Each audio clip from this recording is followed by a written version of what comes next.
Le matin du 23 août 1943, le sergent-chef Pavel Gromov fit ce qui aurait pu l'envoyer devant le tribunal. Il prit 4 pistolets mitrailleurs Shpagin, les souda ensemble en une construction unique et les dirigea vers l'infanterie allemande qui avançait à travers un champ de blé près de Koursk. Ce qui se passa dans les 12 minutes suivantes changea l'issue de la défense de la hauteur 127 et sauva la vie de 11 de ses camarades. Les Allemands avancèrent en compagnie, 120 hommes contre 12 combattants soviétiques retranchés sur le flanc de la colline. La doctrine militaire standard affirmait, avec une telle supériorité numérique, les défenseurs doivent se replier ou périr en une demi-heure. Mais Gromov savait qu'il n'y avait nulle part où se replier. Derrière eux se trouvait l'unique pont sur la rivière Psel, par lequel devaient passer 3 régiments d'infanterie et une division d'artillerie avant l'aube. Quand la première vague d'infanterie allemande atteignit 300 mètres des tranchées, Gromov appuya sur la gâchette improvisée de sa construction. 4 canons ouvrirent le feu simultanément, 60 cartouches par seconde, 240 cartouches en 4 secondes de tir continu, avant qu'ils ne doivent relâcher la gâchette pour que les canons ne surchauffent pas. La première attaque s'effondra au bout de 8 minutes, la deuxième au bout de 15. À l'aube, les Allemands tentèrent de percer 7 fois. 7 fois cette construction non réglementaire de 4 PPCH les arrêta. Quant à 6 heures, 45 les renforts arrivèrent. Devant la position de Gromov gisaient les corps de 38 soldats allemands. 12 combattants soviétiques avaient tenu la hauteur. Les 12 étaient restés en vie. Mais 3 heures avant cela, quand Gromov, dans l'obscurité de l'atelier de réparation, soudait 4 PPCH en une installation unique, il ne savait pas si son idée fonctionnerait. Il ne savait qu'une chose, l'armement standard ne les sauverait pas. Et s'il ne faisait rien, au matin ils seraient tous morts. C'est-à-dire, le sergent-chef Pavel Anatolievitch Gromov avait 32 ans. Il était né à Toula, la ville des armuriers, où son grand-père, son père et ses 2 frères aînés travaillaient à la fabrique d'armes. Avant la guerre, Gromov avait travaillé pendant 12 ans comme maître réparateur d'armes à feu dans le 3e atelier de la fabrique d'armes de Toula. Il connaissait chaque détail du fusil Mosin, chaque élément du pistolet mitrailleur Dekhtiariov, chaque ressort et chaque percuteur du PPCH, comme un musicien connaît les notes. Quand la guerre commença, Gromov avait 29 ans. Il ne fut pas appelé immédiatement. Les armuriers restaient dans les usines. Ils étaient nécessaires pour la production. Mais en octobre 1941, quand les Allemands s'approchèrent de Toula à une distance de 15 km, l'usine fut évacuée dans l'Oural. Et tous les maîtres de plus de 25 ans furent envoyés à l'armée active. On donna à Gromov un fusil, 3 chargeurs de cartouches, et il fut affecté à la 126e division de fusiliers. Mais l'armée n'avait pas besoin que de tireurs. Quand le commandant du régiment apprit que Gromov était maître armurier, avec 12 ans d'expérience, il fut affecté à la compagnie de soutien technique. Gromov ne tirait pas sur l'ennemi. Il réparait les armes de ceux qui tiraient.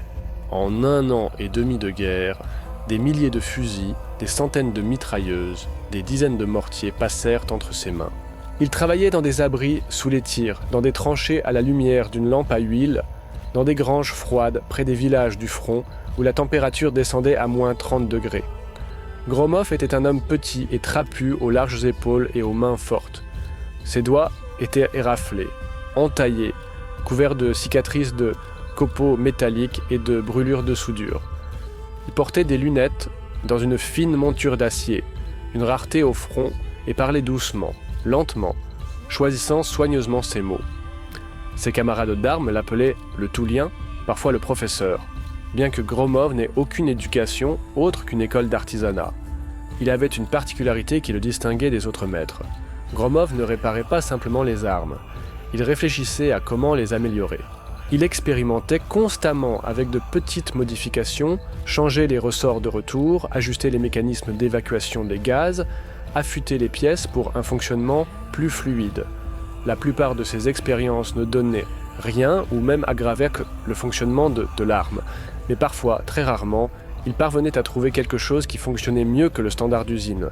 En août 1943, Gromov avait traversé 16 grandes batailles et d'innombrables petits accrochages. Il avait survécu à l'encerclement près de Kharkov au printemps 1942, quand leur régiment avait perdu 70% de ses effectifs. Pendant 9 jours, il avait vu les chars brûler, les avions tomber, les hommes mourir de balles, d'éclats, de feu. Mais surtout, il avait vu des armes cassées, coincées, hors service au moment le plus critique. Et il savait qu'à la guerre, ce n'est pas celui qui a le plus de soldats ou les meilleurs chars qui gagne. C'est celui dont l'arme fonctionne au bon moment, et celui qui peut faire fonctionner cette arme plus efficacement que ne l'avaient prévu ses créateurs. Le 22 août 1943, la 126e division de fusiliers prit position défensive sur la rive orientale de la rivière Psel, à 20 km au sud de Koursk. Les Allemands se préparaient à une contre-offensive, tentant de reconquérir les territoires perdus après l'échec de l'opération Citadelle. Le commandement soviétique renforçait les positions, faisait venir des réserves, construisait des lignes de défense. Gromov, avec sa brigade de réparation de 4 personnes, s'installa dans une grange de kolkhoz à moitié détruite dans le village de Beryozovka, à 3 km du front. Il y avait beaucoup de travail. 5 jours avant le début des événements qui rendirent le nom de Gromov célèbre dans la division, 137 unités d'armes à feu passèrent par son atelier. Des fusils au canon tordus, des mitrailleuses aux verrous brisés, des PPC au capot fissuré. Gromov travaillait 18 heures par jour, ne s'arrêtant que pour manger et dormir, 4 heures sur des planches dans un coin de la grange. C'est là, dans cette grange qui sentait l'huile de machine, les copeaux métalliques et la poudre, que Gromov remarqua ce que les autres ne remarquèrent pas. C'est là que naquit l'idée qui sauva 12 vies et arrêta 7 attaques allemandes. Le problème était simple et mortel. Les Allemands avaient appris à manœuvrer sous le feu des mitrailleuses. En 1 an et demi de guerre, l'infanterie allemande avait changé.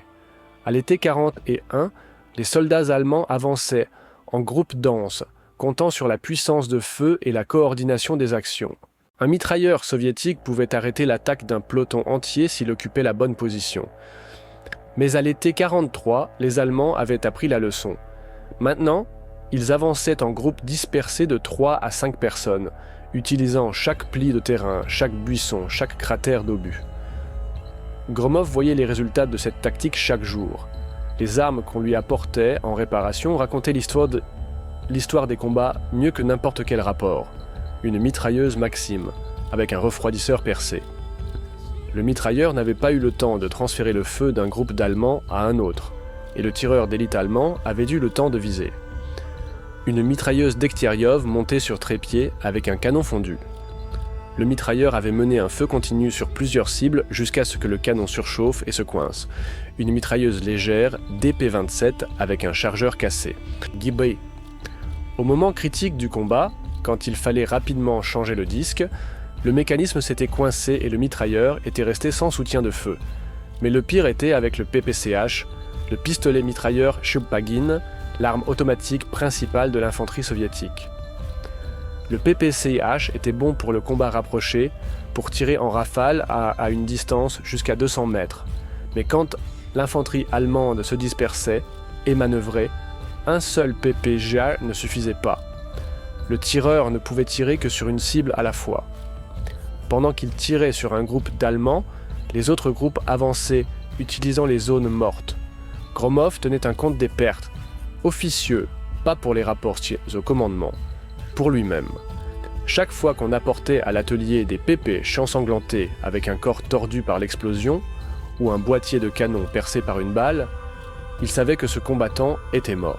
Chaque fois qu'un soldat venait avec une arme coincée et racontait comment elle avait cessé de fonctionner au combat, Gromov notait les circonstances dans un cahier usé qu'il gardait dans la poche de sa tunique. Pendant 6 semaines du début juillet à la mi-août 1943, le régiment perdit 182 hommes tués et 237 blessés. Parmi eux, selon les calculs de Gromov, au moins 43 périrent dans des situations où une mitrailleuse unique ou un PPCH aurait pu efficacement couvrir la position contre plusieurs groupes d'Allemands attaquant simultanément. Le premier que Gromov connaissait bien était le sergent junior Nikolai Sokolov. Il avait 20 ans, originaire de Ryazan. Avant la guerre, il étudiait dans un collège technique. Un garçon joyeux. Il aimait chanter des chansons ukrainiennes, bien qu'il ne fût pas lui-même ukrainien. Le 12 juillet 1943, Sokolov tenait la défense dans une tranchée au bord d'un rideau d'arbres. Il avait un PPCH avec un disque plein de 60 et 11 cartouches et 4 disques de rechange. Les Allemands attaquèrent en 3 groupes de différentes directions. Sokolov repoussa le premier groupe, se tourna vers le deuxième, mais le troisième groupe le contourna par le flanc. On le trouva 2 heures plus tard avec 9 blessures par balle. Le PPCH était à côté. Dans le chargeur, il restait 13 cartouches.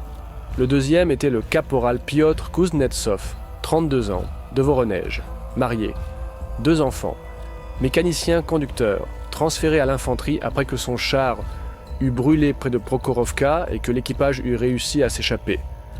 Le 18 juillet, Kuznetsov périt en couvrant le repli de sa section. Seul contre 2 sections allemandes. Il avait 2 PPCH, le sien et celui d'un camarade mort 1 heure auparavant. Il tirait alternativement de l'un puis de l'autre pendant que les Allemands manœuvraient dans le champ de blé. Il fut pris sous le feu de mortier alors qu'il rechargeait les 2 pistolets mitrailleurs simultanément. Le troisième était l'adjudant Vassili Medvedev, 41 ans, militaire de carrière. Il servait dans l'armée depuis 1934. Participant au combat de Khalkhin-Gol, il avait 2 ordres de l'Étoile rouge. Le 27 juillet, Medvedev commandait une équipe de mitrailleurs composée de 2 Maxim sur trépied et de 3 PPCH. Les Allemands attaquèrent sa position avec une compagnie divisée en 12 groupes. Medvedev répartit correctement le feu, choisit correctement les cibles prioritaires, mais 5 points de feu n'étaient pas suffisants pour couvrir un secteur large de 400 mètres. 3 groupes d'Allemands percèrent par les flancs. Medvedev périt de l'explosion d'une grenade dans la tranchée. Ces 2 mitrailleurs périrent aussi. Un tireur, avec Pépé Papekesh, survécut, se replia, raconta ce qui s'était passé. Gromov répara personnellement les armes des 3. Il avait parlé avec Sokolov un jour avant sa mort. Sokolov se plaignait que le ressort de retour de son PPH fonctionnait trop durement. Le rythme de tir avait ralenti. Gromov régla le ressort, vérifia le mécanisme. L'arme fonctionnait parfaitement. Cela ne sauva pas Sokolov. Il se souvenait comment Kuznetsov était venu à l'atelier le 14 juillet, 4 jours avant sa mort. Il avait apporté 2 PPCH, le sien et un cassé trouvé dans le champ après le combat. Il demandait de réparer les 2. Il disait qu'il voulait porter 2 pistolets mitrailleurs pour tirer plus longtemps sans recharger. Gromov répara les 2, montra à Kuznetsov comment changer rapidement les chargeurs. Cela n'aida pas non plus. Gromov connaissait Medvedev mieux que tous. L'adjudant passait souvent à l'atelier, apportait du thé. Il parlait de la vie militaire, des armes, de comment la guerre avait changé. Medvedev était un commandant expérimenté, il avait fait 2 ans de combat, connaissait la tactique allemande. Il disait à Gromov 1 semaine avant sa mort, « Pavel, ils ont maintenant une autre tactique. Ils ne vont pas en foule comme avant, ils manœuvrent. Une mitrailleuse ne peut pas tout couvrir. Il faut plus de feu simultanément, dans différentes directions. » Après la mort de Medvedev, Gromov resta longtemps assis dans l'atelier, regardant la Maxime à portée, couverte de sang et de boue. La mitrailleuse était en bon état. Les canons n'étaient pas surchauffés, la bande de cartouches était pleine. Tout fonctionnait correctement et pourtant 3 étaient des morts. Le problème n'était pas dans l'arme, le problème était dans la tactique des Allemands et dans le fait que la puissance de feu soviétique ne suivait pas ces changements. Début août, la situation s'aggrava. Les Allemands, après avoir subi une défaite dans la bataille de Koursk, passaient à une défense active, contre-attaquaient sur des secteurs isolés du front, tentant de retarder l'offensive soviétique. Leur infanterie commença à agir encore plus efficacement.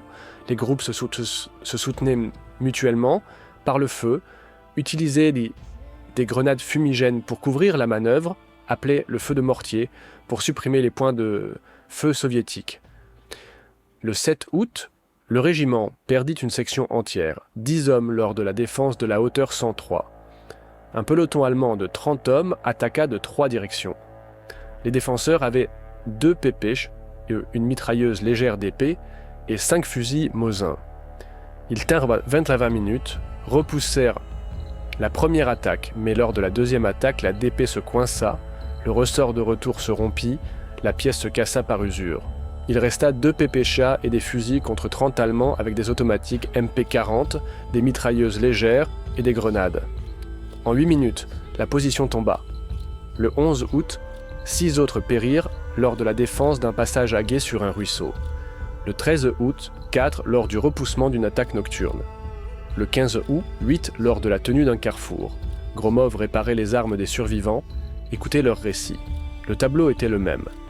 Les Allemands manœuvrent, se dispersent, attaquent de plusieurs directions simultanément, et les défenseurs ne peuvent pas couvrir de feu tout le secteur. Le mitrailleur tire sur un groupe, un autre avance. Le tireur, avec PP chez H, se tourne vers une nouvelle cible. L'ancienne cible recommence à avancer. Il manque un feu simultané dans plusieurs directions. Le 18 août, le commandant du régiment, le colonel Alexandre Ivanovitch Orlov, convoqua tous les commandants de compagnie et les spécialistes techniques. Gromov était présent comme maître principal de réparation d'armes. Orlov, un homme grand et sec d'environ 50 ans, avec des cheveux gris sur les tempes, déplia une carte sur la table dans l'abri et dit « Camarades, la situation est la suivante. Les Allemands montent une contre-offensive sur le secteur de Soudjia à Belgorod. Leur tâche est d'arrêter notre offensive, de retarder nos troupes, de gagner du temps pour renforcer la défense sur les lignes occidentales. Le renseignement rapporte qu'ils ont concentré sur ce secteur 3 divisions d'infanterie, une division de chars et 2 régiments d'artillerie. Notre tâche est de tenir la rive orientale de la rivière Psel et d'assurer le passage des réserves. » Orlov passa la main sur la carte indiquant les positions. Point critique, hauteur 127. Ici, il pointa du doigt la marque près du village de Beryozovka. Qui contrôle la hauteur, contrôle le passage. Si les Allemands prennent la hauteur, ils pourront tirer sur le pont en tir direct. On ne peut pas faire sauter le pont. 3 régiments et une division d'artillerie doivent passer par là avant l'aube du 23 août. Par conséquent, la hauteur doit être tenue à tout prix. « Quelle force sur la hauteur, camarade colonel ?» demanda l'un des commandants de compagnie. « Une section, 12 hommes, une mitrailleuse légère d'épée, 4 PPCH, 7 fusils. » Orlov regarda la carte, puis les commandants. « Je ne peux pas en allouer plus, les autres forces sont liées à la défense sur d'autres secteurs. » Un silence tomba dans l'abri. Gromov, debout près du mur, calcula rapidement mentalement. 12 hommes, une hauteur en terrain découvert. Les Allemands attaquent généralement en compagnie. C'est 100 à 120 hommes, ratio de 1 à 10. Avec une telle différence de force, et avec la tactique allemande de manœuvre dispersée, 12 hommes tiendront au maximum une demi-heure, maximum 40 minutes, s'ils ont de la chance. La position sur la hauteur est-elle préparée ? Demanda un autre commandant. Tranchée de plein profil, 2 nids de mitrailleurs. Tranchée de communication. Les secteurs de tir sont bons, mais la hauteur est découverte. Les approches ne peuvent être tirées que de face, les flancs sont vulnérables. Orlov plia la carte. Le renseignement suppose que les Allemands attaqueront le 23 août entre 4 heures du matin et l'aube. Ils utiliseront l'obscurité pour la manœuvre. Camarade colonel, peut-on renforcer la position, ajouter des mortiers, des mitrailleuses sur trépied ? Demanda quelqu'un. Je ne peux pas allouer de mortiers. Ils sont nécessaires sur les positions principales. Il y a 2 Maxim sur trépied, mais pas d'équipe. Perte. Si vous trouvez des équipes, j'enverrai les mitrailleuses mieux sur la hauteur. Orlov regarda les commandants. Son visage était tendu. Je comprends, camarade. La position est difficile. Mais il n'y a pas le choix. Il faut tenir la hauteur jusqu'à l'aube. Si nous tenons jusqu'au matin, les renforts arriveront. Les Allemands n'attaqueront pas en plein jour. Notre artillerie les couvrira. Bon, des questions. Il n'y avait pas de questions. Tous comprenaient la situation. 12 hommes iront sur la wide hauteur 127 et leurs chances de survie sont presque nulles. Mais il faut défendre le pont et il ne reste plus de réserve dans le régiment. Après la réunion, Gromov sortit du blockhouse dans la chaude soirée d'août. Le soleil se couchait derrière la bande forestière à l'ouest, colorant le ciel en tons rouge et orangé. Quelque part au loin, l'artillerie grondait sourdement. Gromov alluma une cigarette, rare pour lui. Il fumait peu et se dirigea lentement vers son atelier. Il pensait à la section qui, dans 4 jours, irait sur la hauteur 127. 12 hommes, 4 PPSH, une mitrailleuse légère. Contre 120 Allemands qui manœuvreront, contourneront par les flancs, utiliseront des grenades fumigènes et des mortiers. 12 hommes qui doivent tenir 2 heures dans l'obscurité. Gromov savait que l'armement standard ne les sauverait pas. Une mitrailleuse légère peut couvrir un secteur limité. 4 PPSH, même entre des mains habiles, ne peuvent pas tirer simultanément dans toutes les directions. Les tireurs devront courir, se retourner, chercher des cibles, et c'est exactement ce que les Allemands attendent. Ils repéreront les points de feu, les écraseront avec des mortiers, les contourneront par les flancs. Il faut autre chose, il faut une arme qui peut tirer simultanément dans plusieurs directions, qui crée une telle densité de feu qu'elle arrête l'avancée du groupe même en infériorité numérique, qui forcera les Allemands à se coucher, à perdre le tempo de l'attaque, donnera aux défenseurs le temps de manœuvrer. Mais ils n'ont pas une telle arme. Les mitrailleuses sur affût Maxim sont lourdes, difficiles à déplacer, elles nécessitent une équipe de 3 hommes. Les mitrailleuses légères d'épée sont bonnes, mais leur cadence de tir est insuffisante contre un ennemi dispersé. Le PPSH est une excellente arme, mais le tireur ne peut tirer que dans une direction à la fois. Gromov arriva à l'atelier, poussa la porte, entra dans la pièce semi-obscure. Sur l'établi se trouvaient là 4 PPSH apportés le matin pour réparation. 2 avec des chargeurs tordus, un avec une crosse en bois fissurée, un avec un verrou encrassé. Tous les 4 tout à fait fonctionnels. Il suffisait de remplacer les pièces, de nettoyer, de régler. Il s'approcha de l'établi, alluma la lampe à pétrole, regarda les 4 pistolets mitrailleurs posés côte à côte. 4 PPSH, 4 canons, chacun avec une cadence de tir de 900 coups par minute, chacun avec un chargement de 71 cartouches dans le chargeur à tambour. Et soudain une pensée absurde, folle surgit dans la tête de Gromov. 4 PPSH côte à côte. Si on les reliait ensemble, si on faisait en sorte qu'ils tirent simultanément d'une seule détente, 4 canons, 3600 coups par minute, 60 coups par seconde. Gromov se figea, regardant les armes. Son cœur battit plus vite. Il imagina cette construction, 4 PS, H fixés sur un même châssis, les canons dirigés vers l'avant, les mécanismes de détente reliés à une seule pédale ou levier. Le tireur appuie sur la détente. Les 4 canons ouvrent le feu simultanément, un mur de plomb large d'1 demi-mètre. Une densité de feu suffisante pour arrêter un groupe attaquant à une distance de 300 mètres. Mais est-ce que cela fonctionnerait ?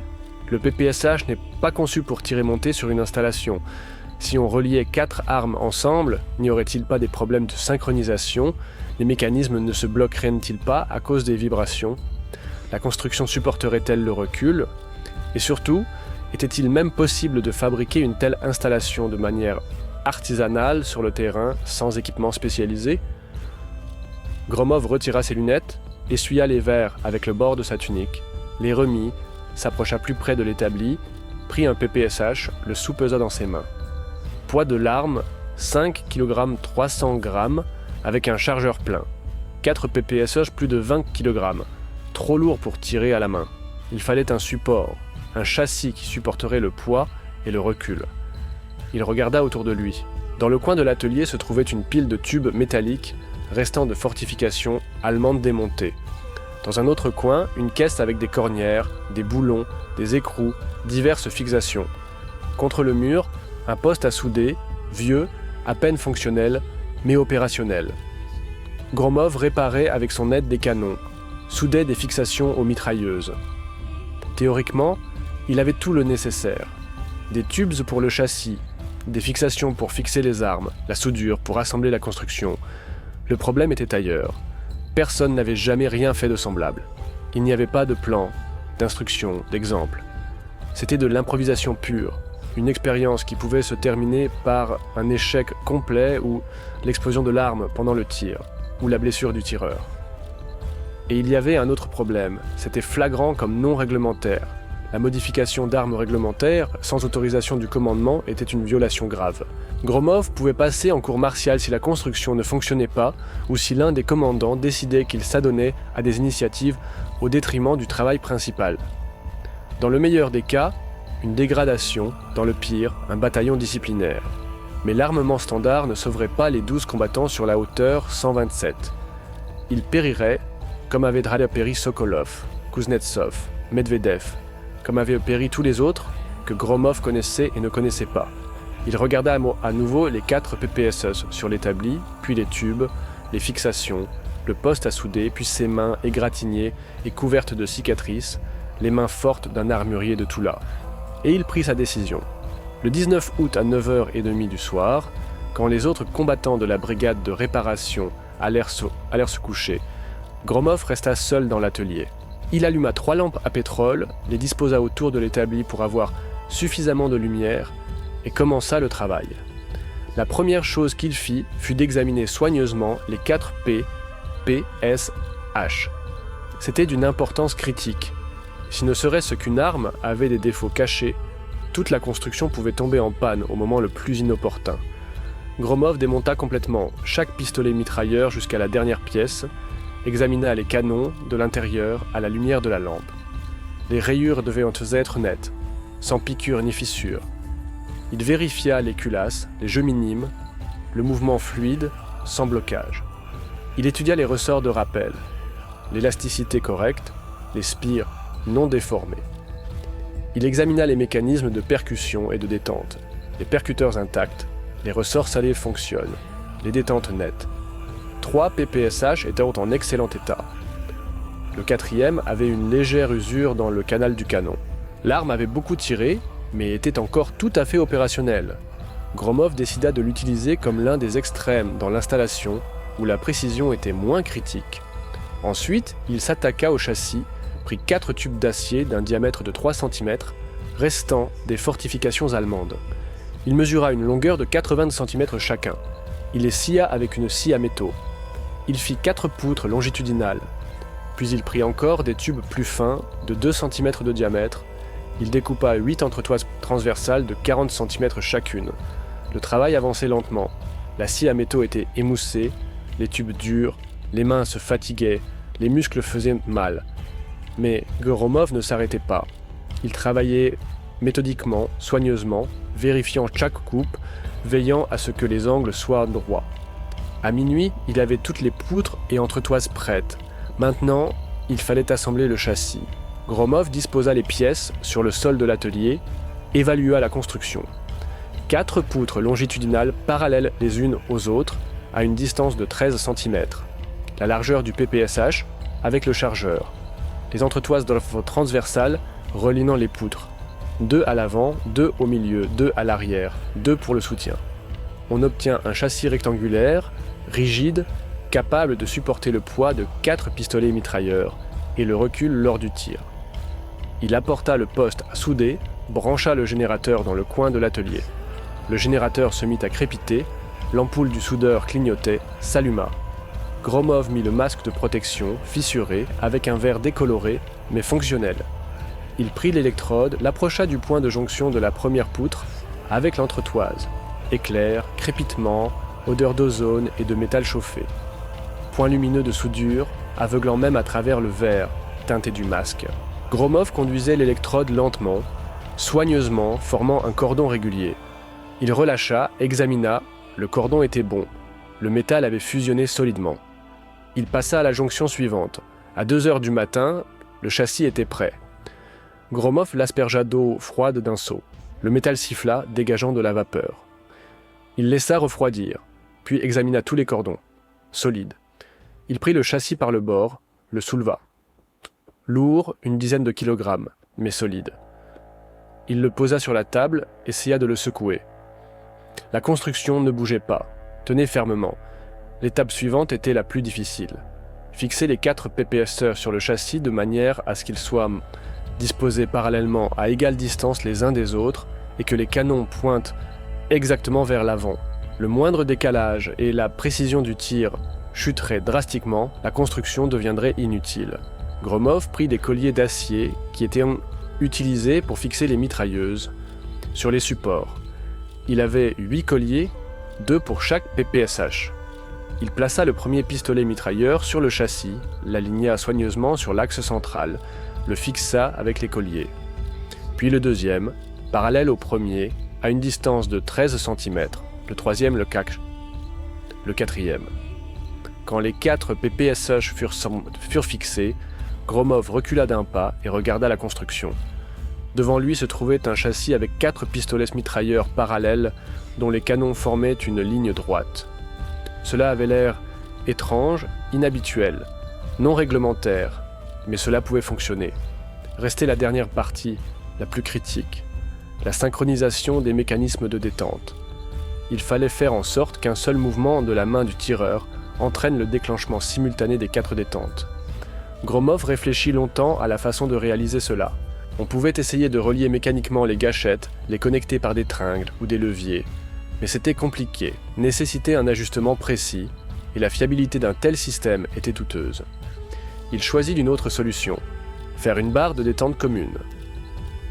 Il prit une bande d'acier de 5 mm d'épaisseur, 3 cm de largeur, 50 cm de longueur. Il y perça 4 trous à une distance de 13 cm les uns des autres, exactement en face des gâchettes des 4 PPSH. Dans chaque trou, il inséra une courte goupille d'acier qui appuierait sur la gâchette de l'arme correspondante. Puis il fixa cette barre sous le châssis sur une charnière à l'avant et avec un ressort à l'arrière. Cela donnait une pédale. Le tireur appuie avec le pied sur la partie arrière de la barre. La barre pivote sur la charnière. Les 4 goupilles appuient simultanément sur les 4 gâchettes. Les 4 PPH ouvrent le feu. Le tireur retire son pied. Le ressort ramène la barre à sa position initiale. Les détentes se relâchent. Le tir cesse. Gromov régla la longueur des goupilles. Il vérifia le mouvement de la pédale. Mouvement fluide, efforts uniformes. Maintenant, il fallait vérifier si les mécanismes de détente fonctionneraient de manière synchrone. Il inséra des chargeurs vides dans les 4 PPSH, arma les culasses, appuya avec le pied sur la pédale. Clic, clic, clic, clic. 4 coups de percuteur sur les chambres vides retentirent, presque simultanément. Avec un intervalle de pas, plus d'un dixième de seconde. C'était acceptable. Lors d'un tir réel, un tel délai ne jouait aucun rôle. La cadence de tir du PPSH est si élevée que les 4 canons créeraient un flux continu de balles. Gromov relâcha la pédale, appuya à nouveau. À nouveau 4 clics presque synchrones. Il répéta encore une fois, encore et encore. Le mécanisme fonctionnait de manière stable. Il retira les chargeurs vides, examina les mécanismes de détente. Tout était en ordre, pas d'usure. Les goupilles à Kara ne s'étaient pas tordues. À 4h du matin, la construction était prête. Gromov se tenait debout, regardant sa création à la lumière des lampes, à pétrole. 4 PPSH sur un châssis d'acier, relié par une pédale de détente commune, formaient une installation quadruple improvisée. Le poids de toute la construction environ 30 kg. Trop lourd pour porter à la main, mais tout à fait possible à installer dans une tranchée, sur un parapet ou sur un support improvisé. Théoriquement, cela devait fonctionner. 4 canons, chacun avec une cadence de tir de 900 coups par minute, cadence totale 3600 coups par minute, 60 balles par seconde, 4 chargeurs de 60 et 11 cartouches, 284 cartouches. Temps de tir continue 4,5 secondes si on tire en longue rafale. Mais il était plus raisonnable de tirer en courte rafale d'1 à 2 secondes. Alors un ensemble de chargeurs suffirait pour 8 à 10 rafales. Mais la théorie et la pratique sont 2 choses différentes. Gromov savait qu'il fallait tester la construction en conditions réelles, effectuer des tirs, s'assurer qu'elle ne se désintégrerait pas sous le recul, ne se bloquerait pas à cause des vibrations, que les canons ne surchaufferaient pas après plusieurs rafales. Le problème était que jusqu'au début de la défense de la hauteur 127, il restait moins de 3 jours. Il n'y avait pas de temps pour des essais complets. Gromov éteignit 2 lampes, laissa une brûlée près de l'établi, s'assit sur une caisse en bois dans le coin, alluma une cigarette. La fatigue tomba soudainement.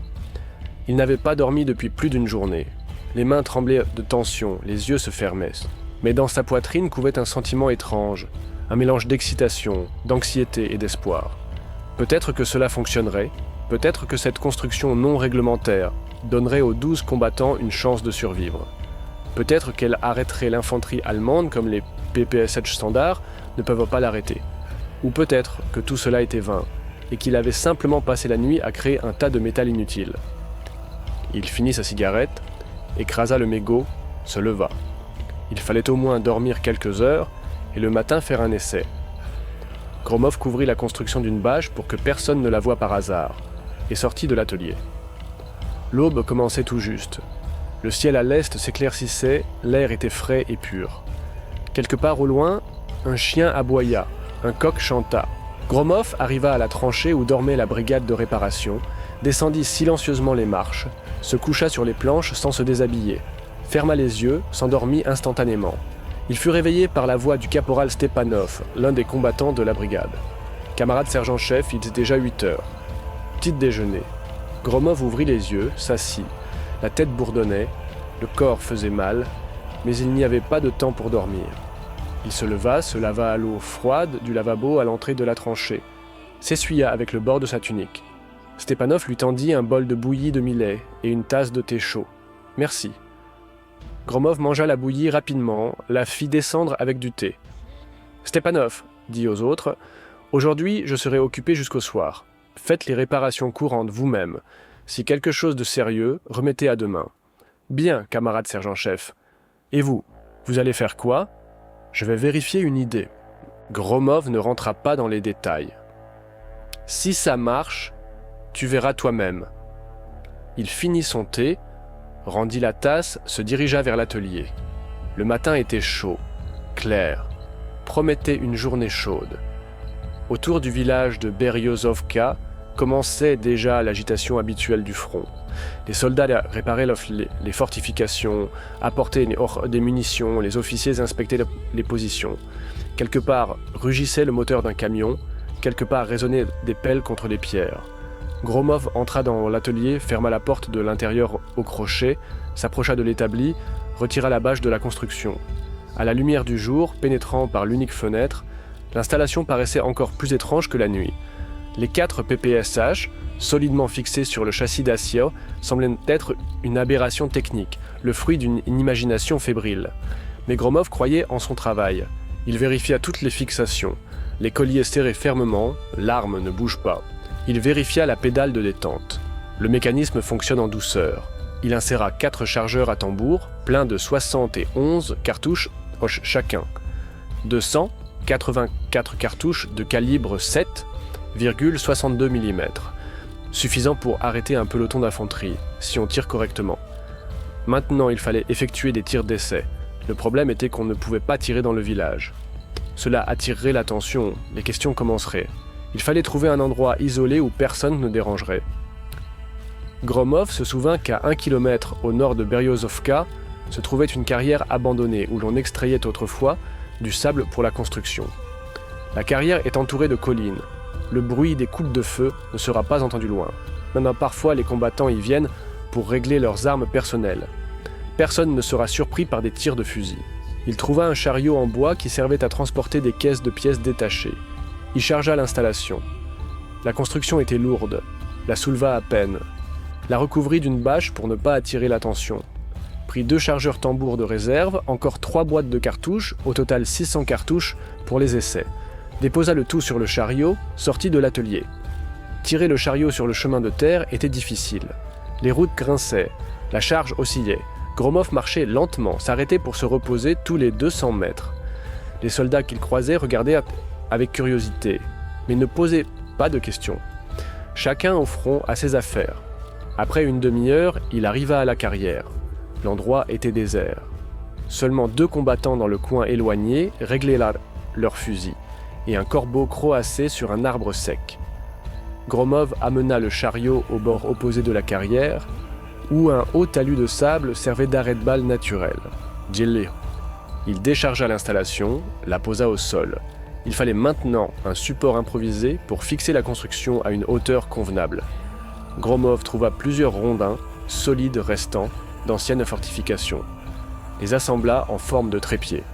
Installa le cadre avec les 4 PPSH sur ce trépied, fixa avec des cordes. Il obtint un point de tir stationnaire à une hauteur d'environ 1 mètre du sol. Pratique pour tirer debout ou à genoux. Il s'éloigna de 50 mètres, installa des cibles, 6 panneaux en bois d'1 mètre sur 1 mètre qu'il trouva la même dans la carrière. Les disposa en rang à une distance de 2 mètres l'une de l'autre. Revint à l'installation. Le cœur battait plus vite. Il allait maintenant savoir si son invention fonctionnait ou non. Gromov vérifia encore une fois.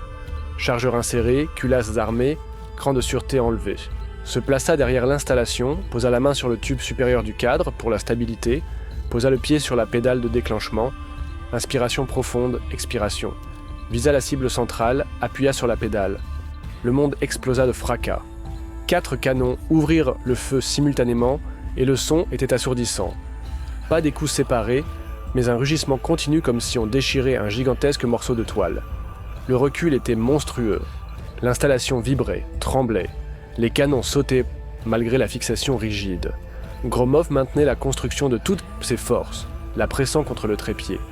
Tira une courte rafale, pas plus d'une seconde. Relâcha la pédale. Le silence s'abattit soudainement, assourdissant après le vacarme des tirs.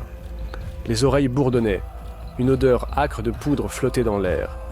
La fumée tourbillonnait autour des canons. Gromov cligna des yeux, se frotta les yeux, regarda les cibles. 3 panneaux centraux étaient criblés de balles, des dizaines d'impacts, des éclats, des trous. Les 2 panneaux extérieurs avaient aussi reçu des impacts, quoique moins. Le 6e, le plus éloigné à droite, resta intact. Gromov contourna lentement l'installation, inspecta l'arme. Canon chaud, mais pas critique. Culasse en position arrière, chargeur vide. Toutes les cartouches tirées. Il compta. Une seconde de tir, chargeur de 71 cartouches, x 4, 60 cartouches tirées. Donc la cadence de tir correspond au calcul. Aucun dommage. Les colliers tiennent fermement. Le cadre ne s'est pas déformé. Les soudures intactes. La pédale de déclenchement fonctionne. Les goupillés en place. L'arme a tenu. Gromov s'approcha des cibles. Inspecta les dégâts. La précision du tir n'est pas idéale. Les balles dispersées sur une surface d'environ 2 mètres de large et 1,5 mètre de haut. Mais ce n'est pas nécessaire. La tâche de l'installation n'est pas un tir précis, mais créer un rideau dense de feu qui arrêtera l'infanterie qui avance. Et avec cette tâche, la construction s'acquitta. Il revint à l'installation, inséra de nouveaux chargeurs, répéta le tir. Cette fois une rafale plus longue, 2 secondes, 120 cartouches parties. Le recul était tout aussi monstrueux, mais le trépied tenait, les bras de Gromov supportaient. 4 canons crachaient le feu, les douilles pleuvaient, l'air se remplissait de fracas. Encore un test, encore un. Gromov tira jusqu'à épuiser toutes les 600 cartouches apportées avec lui. À chaque rafale, il sentait de mieux en mieux l'arme, apprenait à contrôler le recul, à maintenir les canons sur la cible. La construction fonctionnait de façon stable. Pas un seul enrayage, pas un seul refus, les 4 PPSH tiraient en synchronie comme un seul mécanisme. Quand la dernière rafale retentit et que la dernière douille tomba dans le sable, Gromov relâcha la pédale et s'éloigna de l'installation. Les mains tremblaient armées de tension, les épaules faisaient mal, les oreilles bourdonnaient tant qu'il entendait à peine ses propres pensées, mais dans la poitrine se répandait une chaleur de satisfaction. Ça marchait. Sa construction non réglementaire marchait. 4 PPS reliés ensemble créaient une densité de feu qu'aucune mitrailleuse standard ne pouvait créer. 60 balles par seconde, un mur continu de plomb. Cela pouvait arrêter l'infanterie allemande. Gromov inspecta encore une fois l'installation après les tirs. Les canons avaient fortement chauffé. On pouvait se brûler en les touchant, mais le métal ne s'était pas déformé. Rayures en ordre. Culasses fonctionnent en douceur, ressorts de rappel n'ont pas perdu leur élasticité. Colliers tiennent fermement, un légèrement desserré resserra. Pédale de déclenchement en bon état, ressort intact. Seul problème, la surchauffe. Si on tire de longues rafales d'affilée, les canons surchaufferont en 1 minute et les mécanismes peuvent tomber en panne. Mais la solution est simple, tirer de courtes rafales d'1 à 2 secondes avec des pauses entre elles pour le refroidissement. Alors l'installation peut mener le feu longtemps, conservant sa capacité de combat. Il chargea la construction sur le chariot, ramassa les douilles vides. Il y en avait plus de 500. Toute une montagne de douilles, en laiton brillant au soleil, recouvrit tout d'une bâche et tira le chariot de retour au village. En chemin, il réfléchissait qu'aux actions suivantes. Les essais s'étaient en fait passés avec succès. Maintenant, il fallait décider de rapporter ou non à son commandement son invention ou d'agir de façon autonome. D'un côté, il était correct d'obtenir l'approbation du commandant du régiment, d'autoriser formellement l'utilisation d'une arme modifiée. D'un autre côté, cela prendrait du temps qu'il n'y avait pas. Dans 3 jours, 12 hommes iraient sur la hauteur, 127 avec des PPSH ordinaires et mourraient. Et si Gromov leur transmettait simplement son installation, ils obtiendraient une chance, mais il y avait aussi un 3e problème. L'installation était une, et sur la hauteur, il y aurait 12 combattants. Une seule construction quadruple ne suffisait pas pour couvrir toute la position. Il fallait au moins 2-3 de ces installations pour couvrir par le feu différents secteurs. Gromov calcula mentalement. Dans son atelier, il y a encore 8 PPSH en bon état, attendant l'envoi aux unités. On peut en prendre encore 4. Faire une deuxième installation, les matériaux sont là. Tubes, fixation, soudure. Le temps est compté, mais si on travaille toute la nuit, au matin du 21 août, la deuxième construction sera prête. Il tira le chariot jusqu'à l'atelier, déchargea l'installation, la cacha sous une bâche, regarda sa montre. 1h30 de l'après-midi, 20 août. Jusqu'à la défense de la hauteur, il reste 2 jours et demi. Il faut réussir à faire la deuxième installation et d'une manière ou d'une autre transmettre les deux sur la hauteur 127. Gromov enleva ses lunettes, essuya ses yeux fatigués, puis remit ses lunettes, prit 4 PPAs de l'étagère et les posa sur l'établi. Commença à démonter, vérifier, préparer pour l'assemblage de la deuxième construction. Le 22 août à 9h30 du soir, on frappa à l'abri du commandant du régiment, le colonel Orlov. « Entrez !» La porte s'ouvrit et sur le seuil apparut le sergent-chef Gromov. Dans les mains, il tenait un paquet enveloppé dans une bâche. « Camarade colonel, permettez de m'adresser à vous. » Orlov leva la tête de la carte, regarda attentivement Gromov. « Entrez, sergent-chef, que se passe-t-il » Gromov entra, ferma la porte derrière lui, posa le paquet sur la table près de la carte. « Camarade colonel, j'ai fabriqué une arme qui peut aider la section sur la hauteur 127 à tenir la position.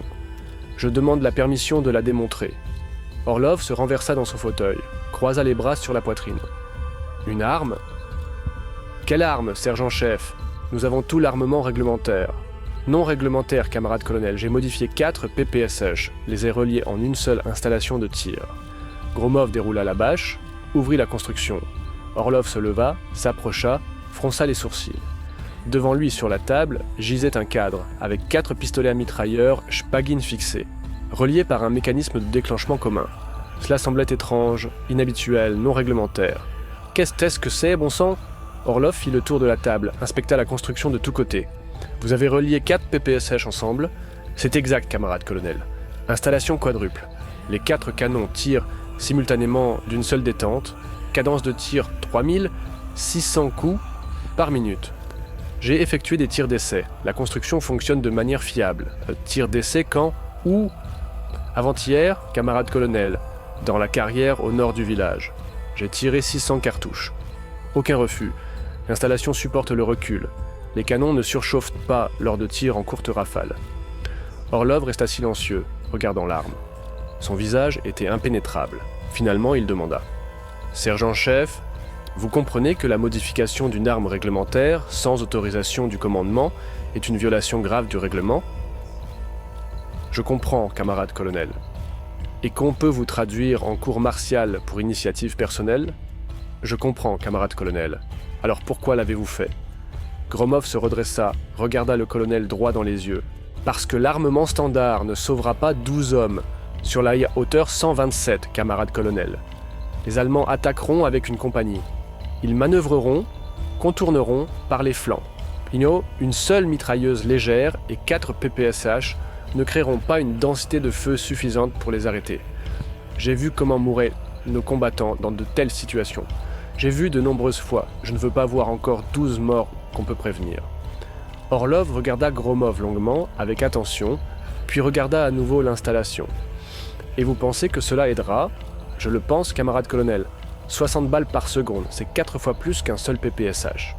Si on installe une telle construction dans un point clé de la défense, elle créera un rideau de feu qui arrêtera l'attaque de tout un peloton.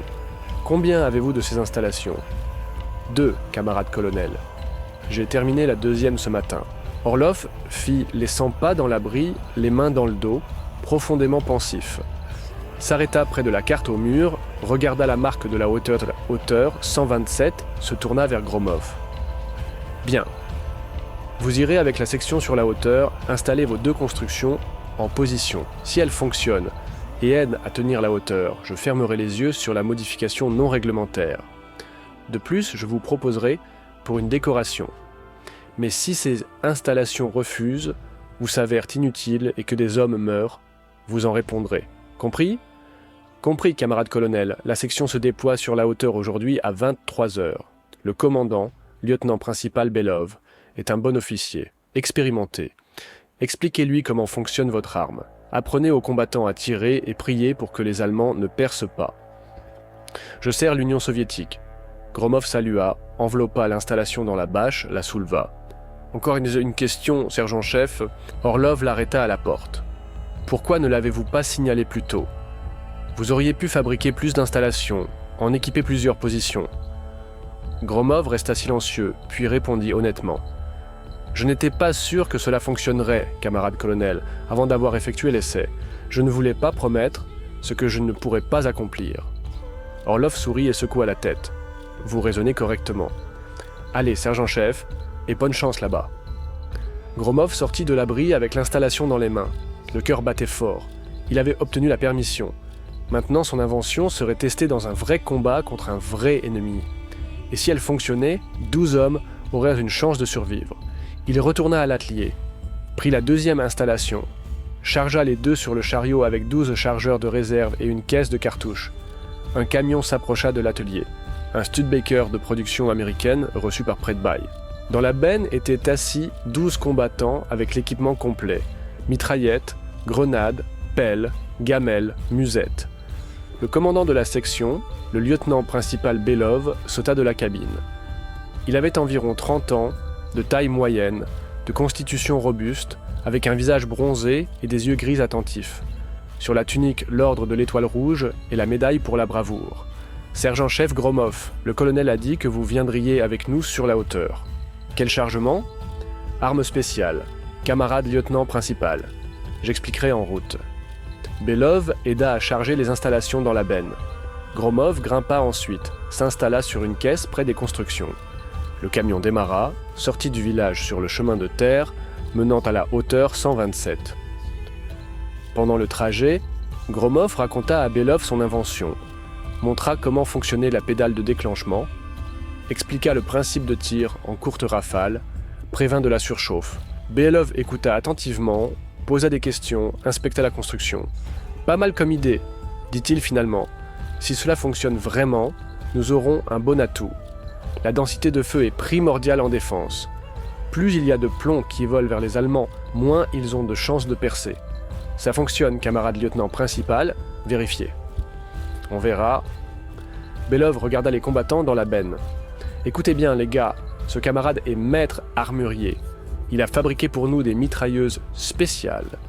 Vous apprendrez à tirer avec quand nous prendrons position. Qui parmi vous tire le mieux avec le PPSH » Deux répondirent, le caporal Timofeyev et le soldat Goussev. Tous deux jeunes, 22 ans, mais avec des visages calmes et confiants de combattants ayant traversé le feu. Bien. Vous deux serez tireurs sur les installations de Gromov, les autres armements standards. Couvrez les flancs. Le camion arriva au pied de la hauteur 127 à 22 heures. Il faisait nuit, la lune n'était pas encore levée, visibilité mauvaise. Les combattants déchargèrent, commencèrent à monter la pente. Gromov avec 2 tireurs traînait les installations. Chacune pesait plus de 30 kg. La montée était difficile.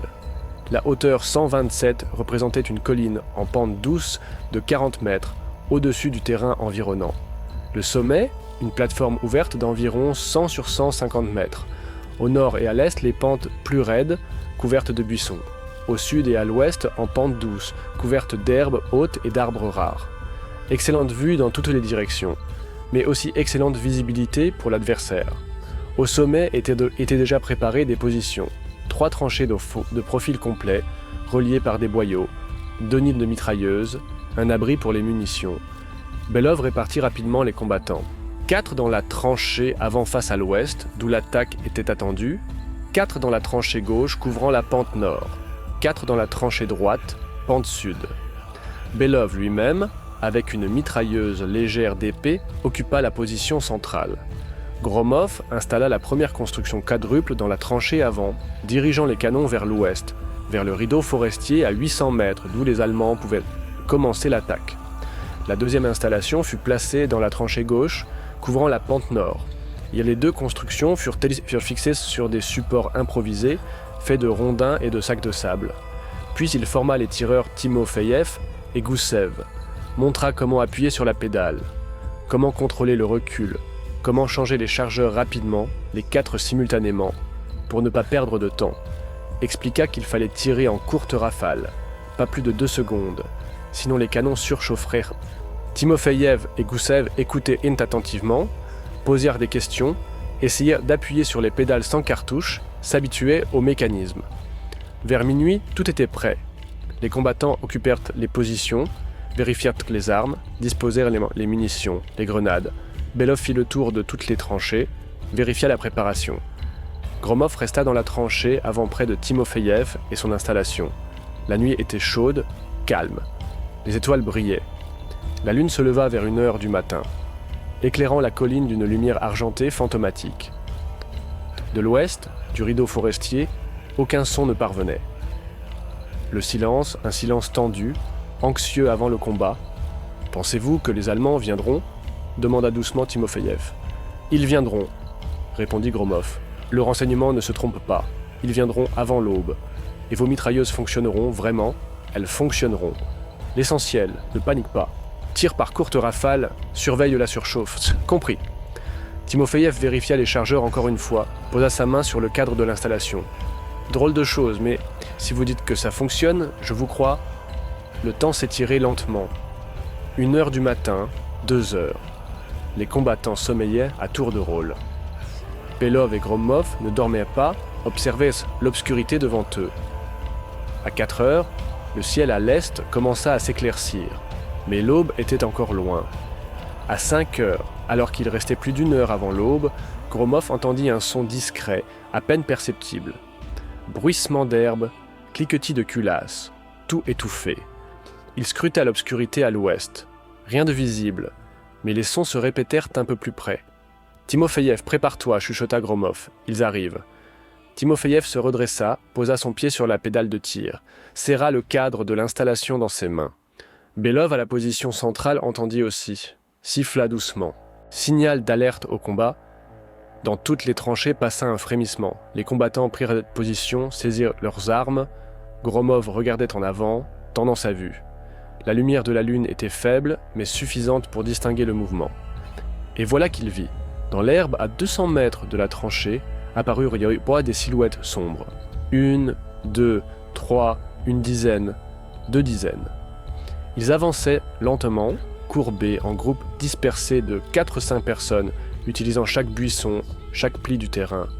« Je les vois » chuchota Timofeyev. « Combien » ? « Beaucoup ne tirent pas tant qu'ils ne se sont pas approchés.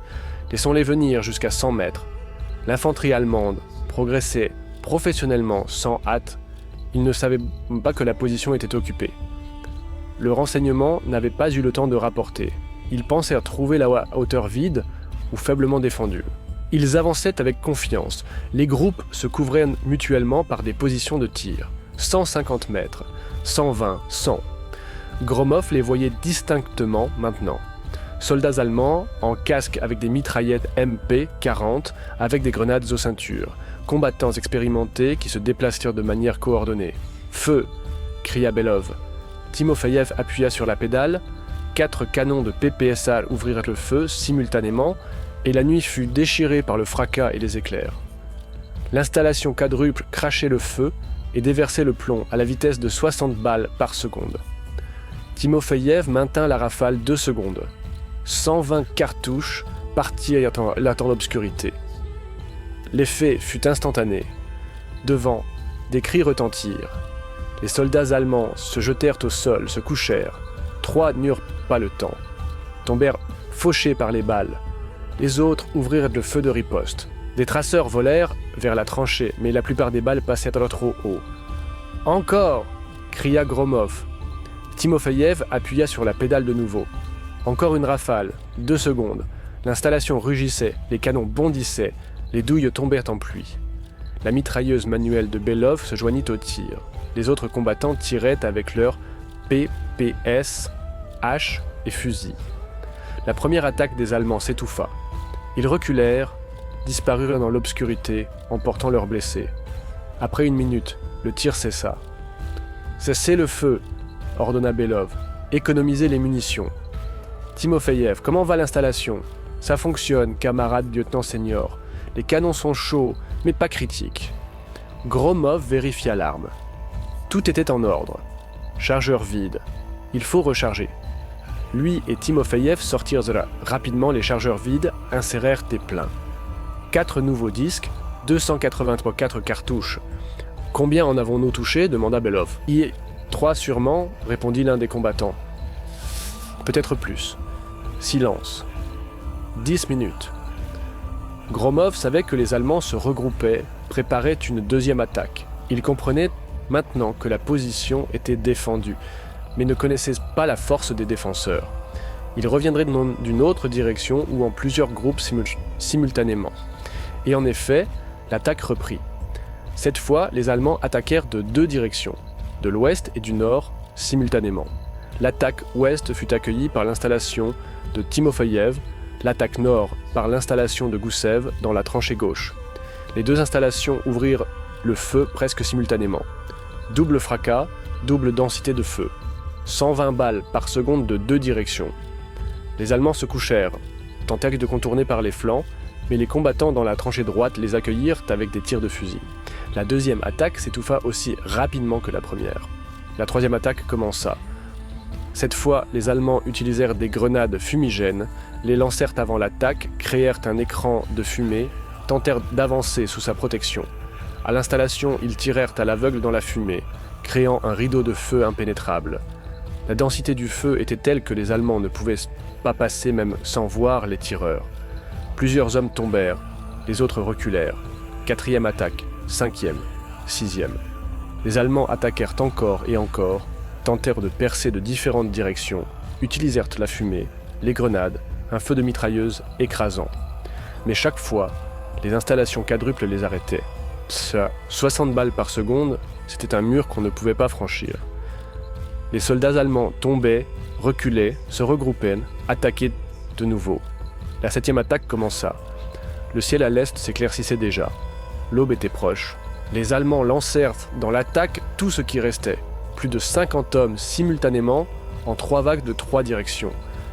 C'était une tentative désespérée de percer avant l'aube, tant que l'obscurité donnait au moins quelques protections.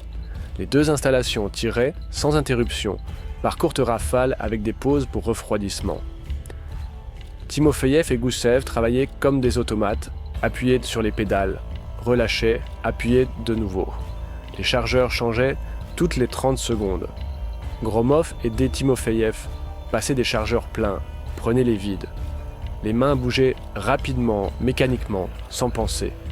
La 7e attaque fut la plus féroce. Les Allemands s'approchèrent à 50 mètres, lancèrent des grenades, plusieurs explosèrent près des tranchées. Un combattant soviétique fut blessé par un éclat à l'épaule, mais la position tenait. Les installations ne se taisaient pas. La mitrailleuse manuelle de Belov fonctionnait sans arrêt, les fusils crépitaient. Et soudain, l'attaque allemande cessa. Le tir s'éteignit. Dans le silence qui suivit, on entendait les gémissements des blessés, des cris en allemand au loin.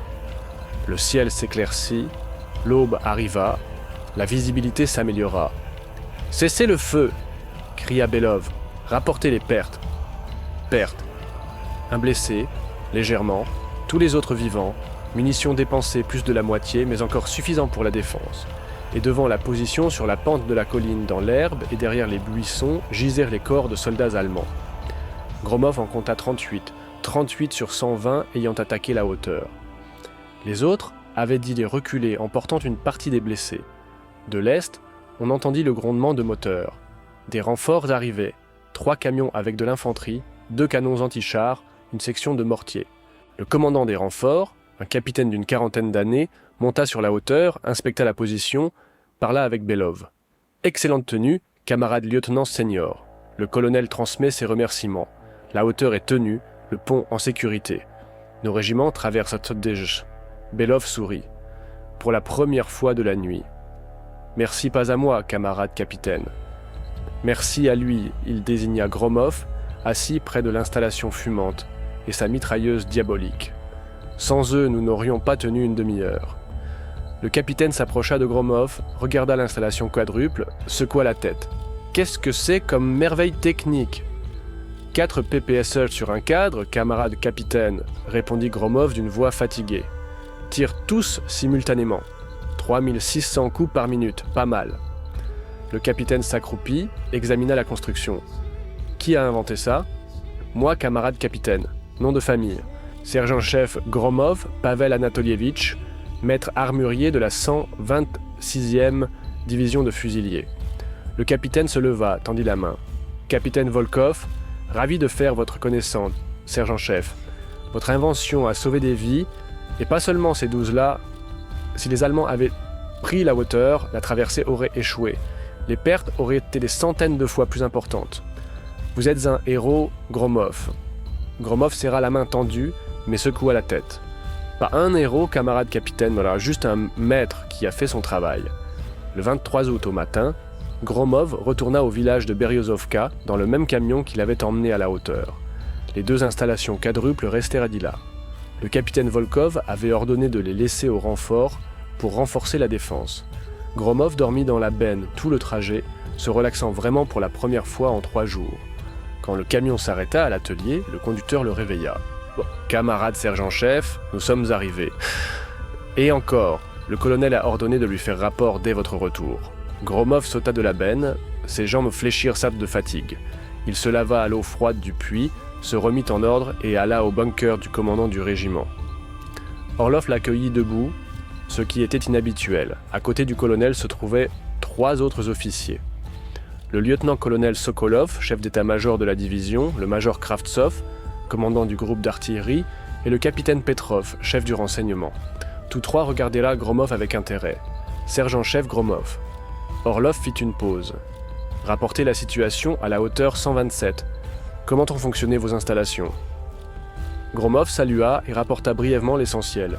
7 attaques, 38 Allemands tués, position tenue, perte, un blessé. Les installations ont fonctionné sans défaillance, ont arrêté toutes les attaques, créé un rideau de feu impénétrable. Quand il eut fini, le silence s'installa dans le bunker. Les officiers échangèrent des regards. Enfin, le lieutenant-colonel Sokolov demanda « Sergent-chef, vous affirmez que 12 hommes ont repoussé 7 attaques d'une compagnie allemande et ont perdu seulement un blessé avec un ratio de 1 contre 7-10. Oui, camarade lieutenant-colonel, j'étais moi-même dans la tranchée avant, j'ai tout vu de mes propres yeux. Les installations quadruples créaient une telle densité de feu que les Allemands ne pouvaient pas s'approcher. Chaque attaque s'étouffait à une distance de 50-100 mètres de nos positions. Et ces installations, vous les avez fabriquées vous-même, sans plan, sans instruction, de manière artisanale. Oui, camarade lieutenant-colonel. Sokolov s'approcha, regarda attentivement Gromov. Expliquez le principe de fonctionnement en détail. Gromov expliqua P, P, S, H, sur cadre rigide, pédale de tir commune, tir synchrone. Cadence de tir, 3600 coups par minute. Expliqua la nécessité de tirer par courtes rafales pour éviter la surchauffe, le remplacement des chargeurs, la stabilité de la construction. Combien de temps faut-il pour fabriquer une telle installation ? Demanda le major Kravtsov. Un jour de travail, camarade major. S'il y a des matériaux et un appareil de soudure, des tubes, des fixations, des écrous, tout cela se trouve facilement dans n'importe quel atelier de réparation ou dépôt de matériel de prise. Combien d'installations pouvez-vous fabriquer en une semaine ? Gromov calcula mentalement, en travaillant seul, 7 installations. S'il y a des aides formées à la soudure et au travail de métal, 15-20. Les officiers échangèrent de nouveau des regards. Orlov toussa, attirant l'attention. « Camarades, je propose ce qui suit. Le sergent-chef Gromov reçoit pour mission d'organiser la production d'installations quadruples pour toute la division. Nous lui allouons un atelier, des matériaux, 4 aides parmi les combattants ayant une formation technique. Objectif, fabriquer 20 installations en 10 jours. Cela suffira pour équiper les positions défensives clés sur tout le front de la division. Je soutiens. Hocha Sokolov. Mais il faut aussi rédiger une instruction d'emploi, former les servants. Une chose est de fabriquer l'arme. Autre chose est d'apprendre aux gens à l'utiliser correctement. Gromov s'en sortira, dit Orlov. Il n'est pas seulement maître, mais aussi bon instructeur. J'ai vu comment il formait les tireurs à la hauteur. Rapidement, clairement, de manière compréhensible. Il y a encore une question, fit entendre le capitaine Petrov. Et que dira le haut commandement ? C'est une modification non autorisée d'une arme réglementaire. Techniquement, Gromov a violé le règlement. Si quelqu'un de la hiérarchie veut chercher la petite bête... Orlov sourit. La hiérarchie voudra donner des médailles, pas chercher la petite bête. Quand ils sauront qu'une hauteur a été tenue par 12 combattants contre une compagnie et que les pertes sont minimales, ils voudront connaître le secret. Et quand ils sauront que le secret est dans une simple trouvaille d'ingénierie qui peut être produite en masse sur le terrain, ils exigeront l'adoption dans toute l'armée.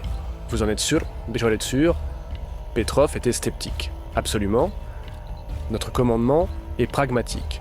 Si quelque chose fonctionne et sauve des vies, ils l'utiliseront en se fichant des formalités. Orlov se tourna vers Gromov. « Sergent-chef, vous vous chargez de cette mission ?»« Oui, camarade colonel. Excellent. Je formaliserai l'ordre par écrit. Atelier, matériaux, aide, tout sera là. Commencez le travail immédiatement. Délai 10 jours, 20 installations. » Des questions? Une question, camarade colonel.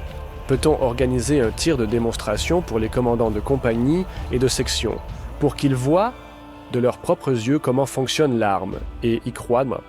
Sinon, ils la regarderont avec méfiance. Juste penser. Nous organiserons un tir de démonstration après-demain, 25 août. Nous rassemblerons tous les commandants, montrerons l'installation en action, cela donnera confiance aux combattants.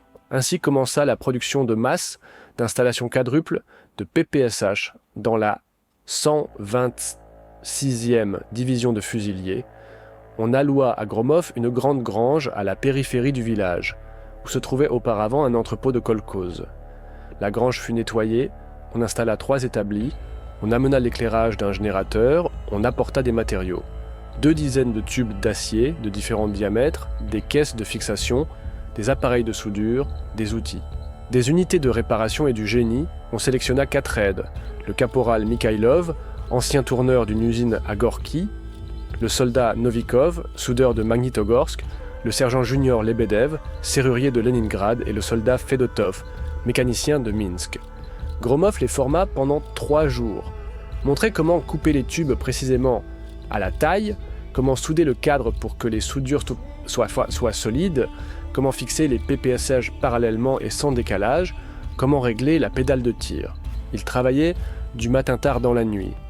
La première installation d'entraînement fut faite en 2 jours, lentement, avec des erreurs, mais qualitativement.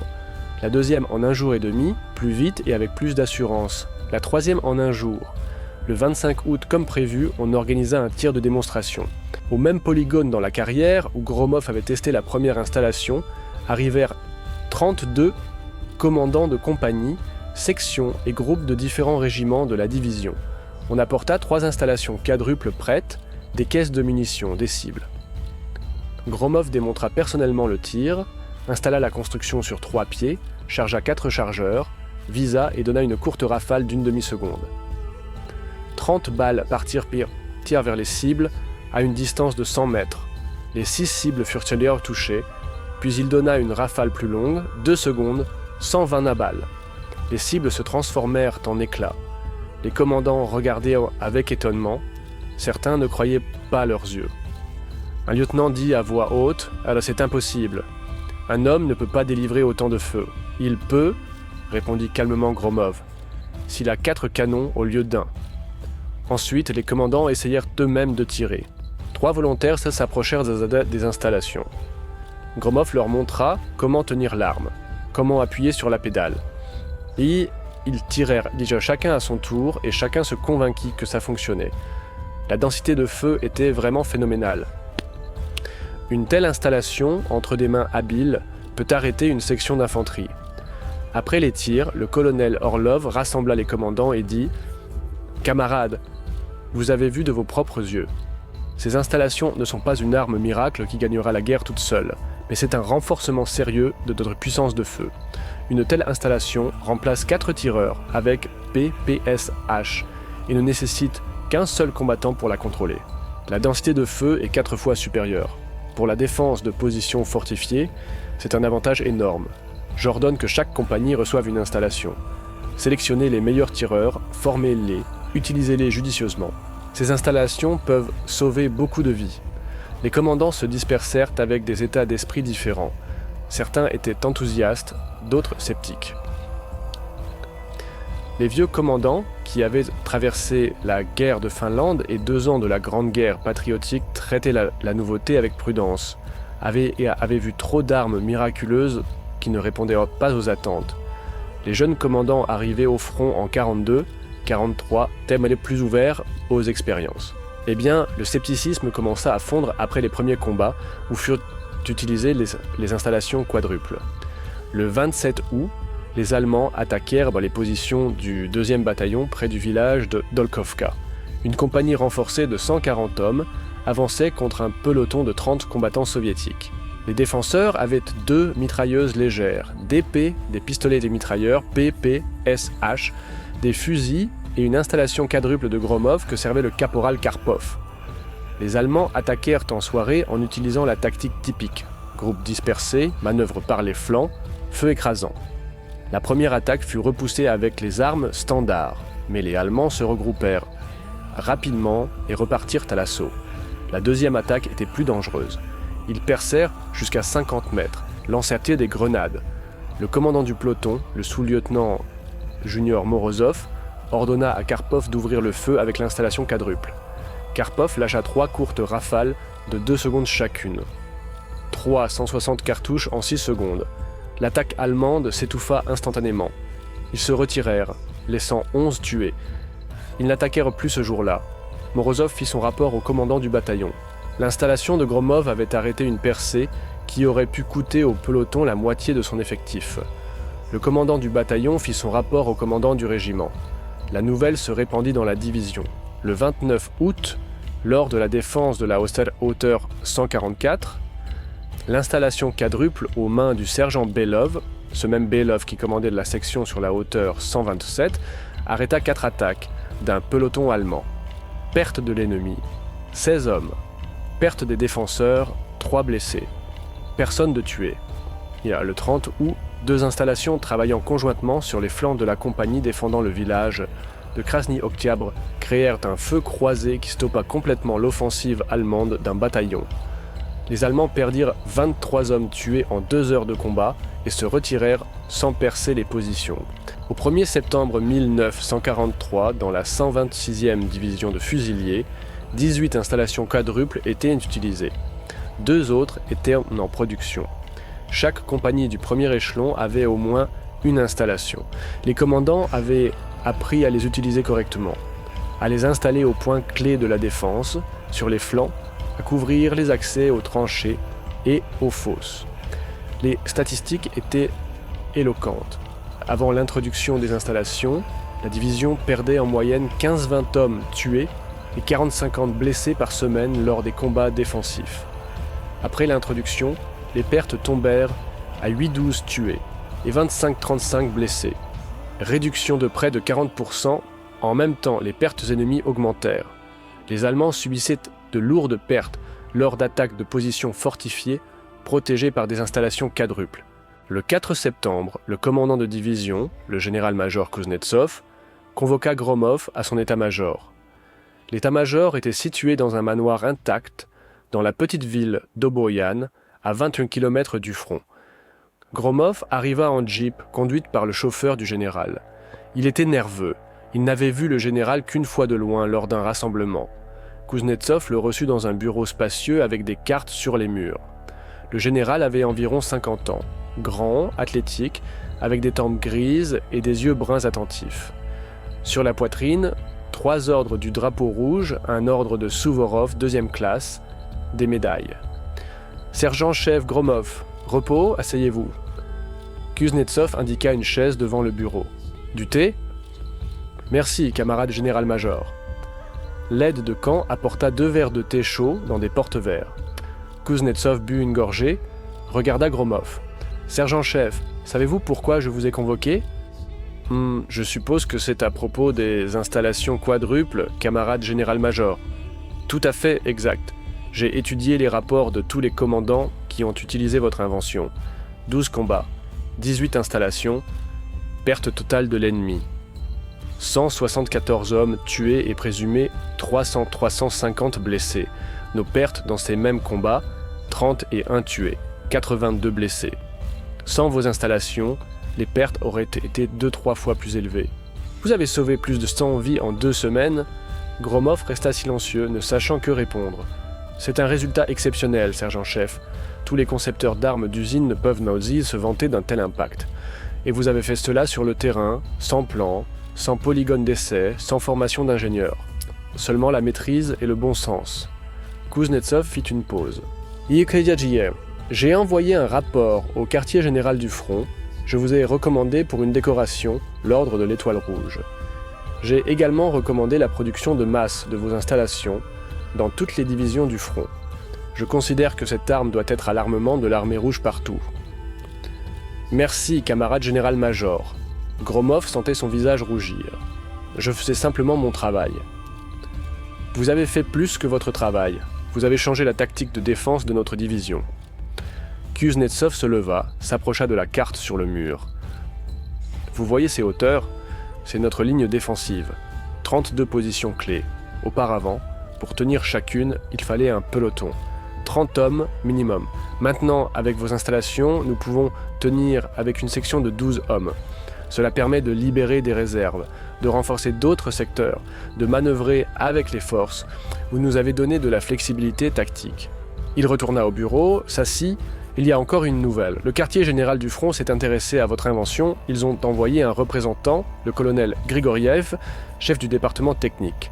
Il arrivera après-demain, le 6 septembre, veut inspecter personnellement les installations, effectuer des tests, s'entretenir avec vous. Peut-être que vos inventions seront adoptées officiellement, ils développeront une documentation technique, lanceront la production à plus grande échelle. Gromov écoutait, croyant difficilement ce qui se passait. Il y a 2 semaines, il était un simple maître armurier réparant des fusils dans une grange. Maintenant, un représentant du quartier général du front venait de voir son travail. Sergent-chef, vous devez comprendre que si vos installations sont adoptées par l'armée, cela sauvera des milliers de vies. Pas des centaines, des milliers, peut-être des dizaines de milliers. Chaque division, chaque régiment recevra une telle arme. Les Allemands subiront de lourdes pertes lors d'attaques de nos positions. Cela influencera le cours de la guerre. Kuznetsov regarda Gromov droit dans les yeux. Vous comprenez l'ampleur de ce que vous avez fait? Gromov hocha lentement la tête. Je commence à comprendre, camarade général-major. Bien, alors préparez-vous à la rencontre avec le colonel Grigoriev. Montrez-lui tout. Comment vous fabriquez les installations? Comment vous formez les équipes? Comment l'arme est utilisée au combat? Préparez de la documentation, même primitive, manuscrite, mais avec des plans et une description. Cela aidera à lancer la production de masse. Oui, camarade général-major. Le 6 septembre, le colonel Grigoriev arriva dans la zone de la division. Il avait environ 40 ans, trapu avec des yeux gris intelligents et des cheveux clairsemés. Ingénieur de formation, avant la guerre, il travaillait dans une usine d'armement à Ijevsk.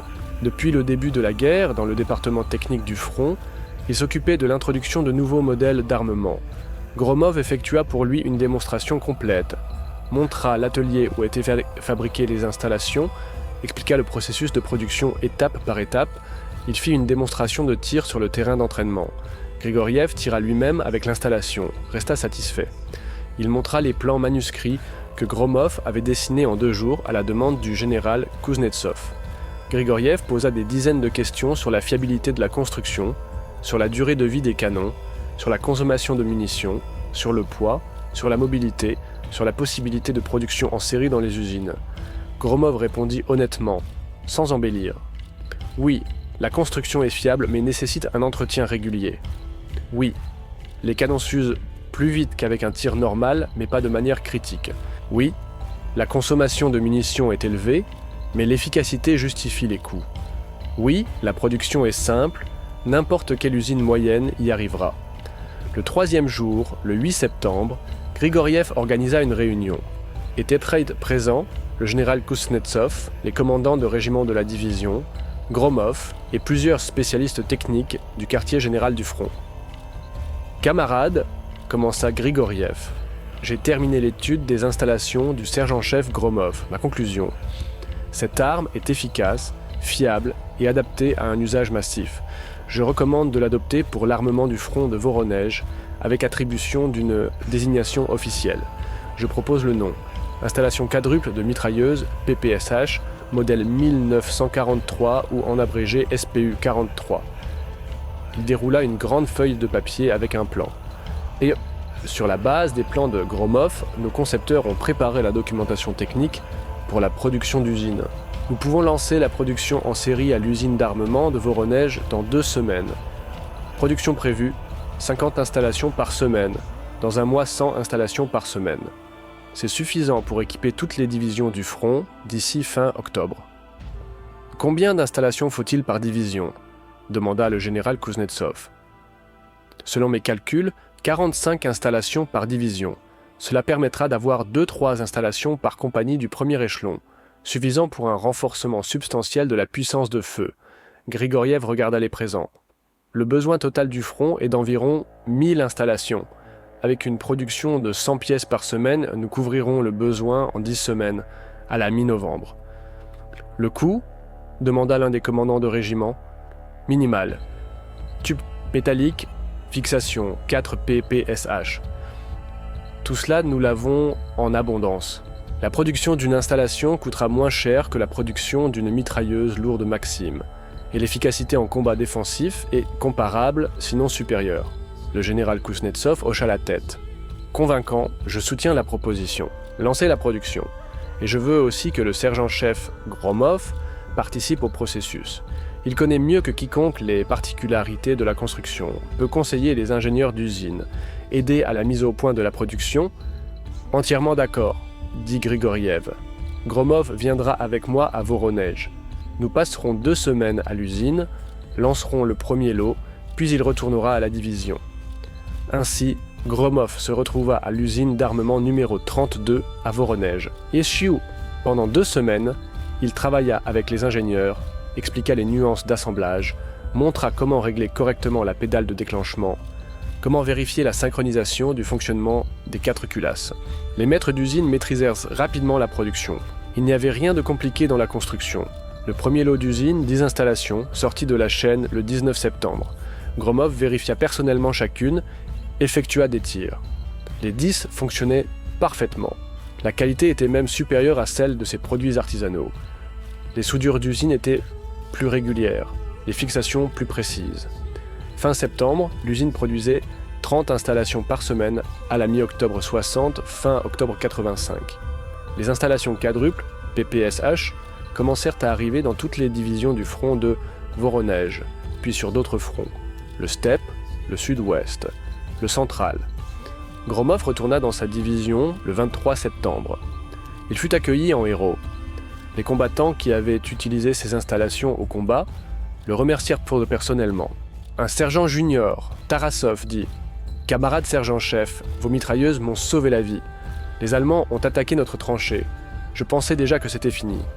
Mais l'installation les a arrêtés à 50 mètres. Merci à vous. » Gromov ne savait que répondre, serra la main de Tarasov, dit « Nous servons la patrie, frère. L'essentiel, c'est que tu sois vivant. » Le 28 septembre, lors d'un rassemblement de toute la division, le général Kuznetsov remit à Gromov l'ordre de l'Étoile Rouge pour sa contribution exceptionnelle au renforcement de la défense et l'invention d'un nouveau modèle d'armement. Gromov fut également promu au grade de sergent-major et nommé maître principal du soutien technique de la division. Mais la principale récompense pour Gromov était une autre information. Fin septembre, les installations quadruples avaient été utilisées dans 60 combats sur le secteur du front de Voronezh. Perte totale de l'ennemi dans ces combats. 412 hommes tués. Perte des troupes soviétiques. 91 tués, 238 blessés. Selon les estimations du quartier général du front, sans les installations, les pertes auraient été 1,5 fois et 2 fois plus élevées. Cela signifiait que l'invention de Gromov avait sauvé la vie d'environ 150 soldats soviétiques en un mois sur un front, et les installations quadruples arrivaient déjà sur d'autres fronts, dans d'autres divisions. Le 7 octobre, Gromov reçut une lettre de Toula de son jeune frère Nikolai, qui travaillait dans une usine d'armement évacuée dans l'Oural. Nikolai écrivait « Pacha, des rumeurs nous sont parvenues sur ton invention. On dit que tu as inventé le PSH quadruple, et maintenant cette arme est produite dans les usines. Je ne sais si c'est vrai ou non, mais si c'est vrai, nous sommes fiers de toi. Père te salue, il dit « Enfin le fils s'est montré comme un véritable armurier de Toula. Prends soin de toi, frère, la guerre n'est pas encore finie. » Gromov relisait la lettre plusieurs fois et à chaque fois ressentait de la chaleur dans la poitrine. Oui, le père était fier. Les armuriers de Toula ont toujours été fiers de leur travail, de leurs produits. Maintenant, Gromov pouvait se considérer digne de cette tradition. Fin octobre, les installations quadruples PPSH étaient à l'armement de 12 divisions des fronts de Voronezh, de la steppe et du sud-ouest. Au total, 473 installations avaient été produites. Elles étaient utilisées dans la défense de positions fortifiées, couvraient les passages, les hauteurs, les carrefours routiers, les localités importantes. À la mi-novembre, le commandement allemand commença à remarquer la nouvelle arme. Dans les documents capturés d'une division d'infanterie allemande combattant contre le front de Voronezh, ils trouvèrent un rapport de renseignement. L'ennemi utilise un nouveau type d'armement mitrailleur. Des installations quadruples tirant simultanément de 4 canons créent une haute densité de feu, sont efficaces dans la défense de positions fortifiées. Il est recommandé d'éviter les attaques frontales sur des positions armées de telles installations. Préférer les manœuvres de contournement avec utilisation d'artillerie et de blindés. Cela signifiait que les Allemands respectaient l'arme de Gromov. Ils reconnaissaient son efficacité, et c'était la meilleure confirmation de la justesse de l'invention. Fin 1943, les installations quadruples PPSH furent officiellement adoptées pour l'armement de l'armée rouge sous la désignation Installation quadruple de mitrailleuses PPSH-40 et 1, modèle 1943, ou SPU-PPSH 43. La documentation technique fut envoyée à toutes les usines d'armement produisant le PPSH. La production fut déployée à l'échelle industrielle. Au total, durant la période de septembre 1943 à mai 1945, 3827 installations quadruples furent fabriquées. Elles furent utilisées sur tous les fronts, de Leningrad au Caucase, de Stalingrad à Berlin. Selon les estimations des historiens militaires, l'utilisation de ces installations réduisit les pertes de l'infanterie soviétique dans les combats défensifs de 20-30% sur les secteurs où elles étaient appliquées. Cela signifiait des milliers de vies sauvées, des milliers de soldats qui rentrèrent chez eux après la guerre grâce au fait qu'en août 1943, un armurier de Toula passa une nuit blanche dans une grange à souder 4 PPSH en une construction unique. La guerre pour le sergent-major Pavel Anatolievitch Gromov se termina à Berlin le 9 mai 1945. Il parcourut tout le chemin de Koursk à la capitale de l'Allemagne avec sa division, devenue garde, décorée de l'ordre de Souvorov. La dernière année de guerre, Gromov travailla comme maître principal du soutien technique, réparait les armes, formait les jeunes maîtres, conseillait les commandants sur l'utilisation des installations quadruples. Lui-même n'inventa plus de nouveaux modèles d'armement. Une fois, il tenta de modifier la mitrailleuse légère d'épée en essayant d'augmenter la capacité du chargeur, mais l'expérience échoua. Il comprit que toutes les idées ne deviennent pas un succès. Son installation quadruple PPSH avait été un coup de chance, une combinaison du bon moment, de la bonne idée et de la bonne exécution. Répéter un tel succès est difficile. Il termina la guerre au grade de lieutenant principal. Pour ses mérites au combat, il fut promu officier en mars 1945. Sur la poitrine, l'ordre de l'Étoile rouge, 2 ordres de la guerre patriotique de 2e degré, la médaille pour la bravoure, la médaille pour la défense de Moscou, la médaille pour la prise de Berlin. Mais la récompense la plus précieuse restait le savoir. Son invention a sauvé des vies. Après la guerre, Gromov retourna à Toula. La ville avait été fortement détruite pendant l'occupation en 1941, mais se reconstruisait rapidement. L'usine d'armement fonctionnait à pleine capacité, produisait des produits pacifiques, des machines-outils, des bicyclettes. Gromov fut invité à l'usine comme maître dans le 3e atelier, celui-là même où il travaillait avant la guerre. Il se maria en 1946 avec Anna Petrovna, une infirmière de l'hôpital où il était allongé avec une légère blessure à la jambe à la fin de la guerre. Ils se rencontrèrent à Berlin en mai 1945, quand Gromov apporta à l'hôpital du matériel médical à réparer. Il ne réparait pas seulement les armes, mais tous les mécanismes. Anna était de Ryazan, avait perdu sa famille pendant la guerre. Après la guerre, resta seule. Ils se marièrent modestement, sans mariage fastueux. En 1947, naquit un fils, Alexei. En 1949, une fille, Maria. Gromov travailla à l'usine 32 ans jusqu'à son départ à la retraite en 1977. Il était un maître respecté, forma des dizaines de jeunes ouvriers, apporta plusieurs propositions de rationalisation pour améliorer la technologie de production, mais ne créa plus rien d'aussi significatif que l'installation quadruple de PPSH, et n'essaya pas. Il comprenait que ce moment avait été unique, irremplaçable. Il parlait rarement de son invention militaire, seulement quand on lui demandait directement. Il n'aimait pas se souvenir de la guerre, avait vu trop de morts, perdu trop de camarades. Le lieutenant supérieur Belov, qui commandait la défense de la hauteur 127, mourut en janvier 44 près de Korsoun. Le caporal Timofeyev, qui tirait de la première installation, mourut en mars 44 lors du franchissement du Dniepr. Le soldat Goussev, qui tirait de la seconde installation, vécut jusqu'à la fin de la guerre mais mourut de ses blessures à l'hôpital en juin 45. De ces 12 combattants qui défendaient la hauteur 127, seuls 5 survécurent jusqu'à la fin de la guerre. Les autres moururent à différents moments dans différents combats. Gromov se souvenait d'eux tous, les voyait parfois en rêve. Il se réveillait en sueur froide, allait à la cuisine, fumait à la fenêtre, regardant Toula nocturne. Mais il y avait aussi de bons souvenirs. Des lettres de soldats qui lui écrivaient après la guerre, le remerciaient pour les installations, pour les vies sauvées. Gromov conserva une lettre toute sa vie. Elle arriva en janvier 46 du major Piotr Vassilievitch Soloviev, commandant de bataillon d'une autre division. Cher camarade Gromov, je vous écris pour exprimer ma gratitude. En octobre 44, mon bataillon défendait un passage sur la Vistule. Les Allemands attaquèrent 2 jours de suite. Le rapport de force n'était pas en notre faveur. Nous avions 2 de vos installations. Elles arrêtèrent 6 attaques. Perte de l'ennemi, plus de 100 hommes. Nos pertes 18 tués, 40 blessés. Sans vos installations, les pertes auraient été 3 fois plus importantes. Beaucoup de mes combattants vous doivent la vie. Merci de la part de nous tous. Respectueusement, P.V. Soloviev. Gromov relisait cette lettre parfois, quand l'âme devenait particulièrement lourde.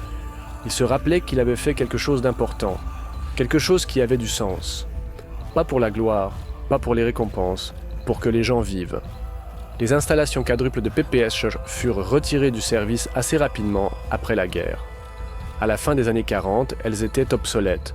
De nouveaux fusils automatiques, de nouvelles mitrailleuses apparurent, le concept de guerre changea. Dans les années 50, la plupart des installations furent démontées, les armes envoyées aux entrepôts ou refondues.